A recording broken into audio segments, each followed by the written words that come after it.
Big பாஸ்ல தொடர்ந்து நிறைய கசகசா, நிறைய கசமசா, நிறைய விஷயங்கள் பார்த்துட்டு இருக்கோம். இதுல குறிப்பா என்னன்னா, திடீர்னு லவ் பிரேக்கப் பண்ணி ஒரு விஷயம் சொல்லியிருக்காங்க பார்வதி. லவ்ன்ற ஒரு ஃபீலிங்ஸ்குள்ள கொண்டு வந்து என்னைய ஒரு மாதிரி பண்ணிட்டாங்க. என்னைய விளையாட விடாம ஆக்கிட்டாங்கன்னு ஒரு ஸ்டேட்மெண்ட் குடுத்துருக்காங்க அவங்களே. இப்படி பண்ணிட்டாங்களோ, அரராவும், கமருதீனும் பிளான் பண்ணியே தான் என்னைய பண்ணிட்டாங்களோ, அப்படிங்கிற மாரி. ம். இன்னொரு விஷயம் என்னன்னா, கனி வெளிய போம்போது எல்லார்கிட்டயும் பேசுனாங்க. எல்லாருமே இது பண்ணாங்க. வெளிய வந்து கூட "பாரு, பாரு, பாரு தெரியும் பாரு" அப்படின்றாங்க. அப்படி பார்வதி என்ன பண்ணிட்டாங்க? எல்லாமே கேம் தாங்க. இப்ப நீங்க பார்வதிய வார வாரம் நாமினேட் பண்ணீங்க. பார்வதி உங்கள பண்ணாங்க. நாமினேட் பண்ணா 2 அவங்க பேருக்குமே கெட்டவங்களா? ஆகாது. 2 பேருக்குமே ஆகாது தான்.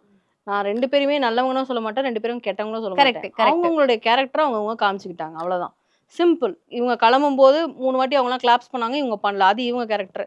கிளம்பும்போது ஒரு பாய் கூட சொல்லாம போனது கனியோட ஏங்க கேரக்டர். அந்த லெட்டர்லங்க வெளிய போனா அவங்க மூஞ்சில கூட முழிக்க மாட்டேன். ஒரு மாதிரியான வார்த்தைகள் அது இவங்க தான் தெளிவா லெட்டர் தெரிஞ்சுதுக்கணும். எழுதும்போதே எனக்கு தெரிஞ்சிச்சு கனி எப்படிப்பட்டவங்க அப்படின்னு சொல்லிட்டு.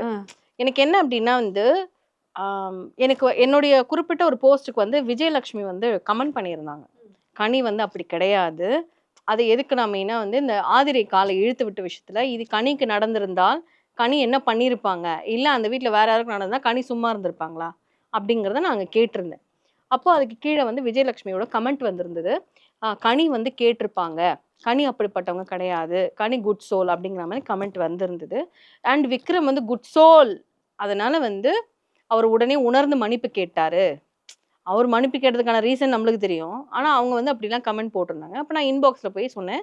விஜி உங்க அக்கா உங்களுக்கு நல்லவங்களா இருக்கலாம். கேம்ல பார்க்கும்போது எங்களுக்கு அப்படி தெரியல.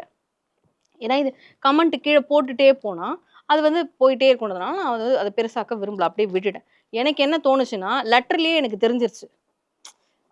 பார்வதி எழுதின லெட்டர பாருங்க. மொட்டை கடிதாசி தான். என்ன வேணாலும் எழுதியிருக்கலாம். அவங்க நினைச்சிருந்தா. அவங்க நெகட்டிவா இருக்காங்கன்னே வச்சுக்கோங்க. கனிய பத்தி அவங்களுக்கு எவ்வளோ நெகட்டிவ் இருக்கு. அவங்க ஏன் அத எழுதல? நீங்க என்ன எழுதுனீங்க? யாருக்கு எழுதுனீங்க? இருக்கு இல்லையா? இதுலயே உங்களுடைய தராதரம் தெரிஞ்சிருச்சுன்னு நான் சொல்லுவேன். பார்வதி நல்லவங்க நான் சொல்ல விரும்பல. ஐயோ! உள்ள இருக்க ஆனா யாருமே நல்லவங்களா ஆனா கனி நல்லவங்களா கெட்டவங்க கெட்டவங்க. அப்படிங்கிறத நான் சொல்றேன்.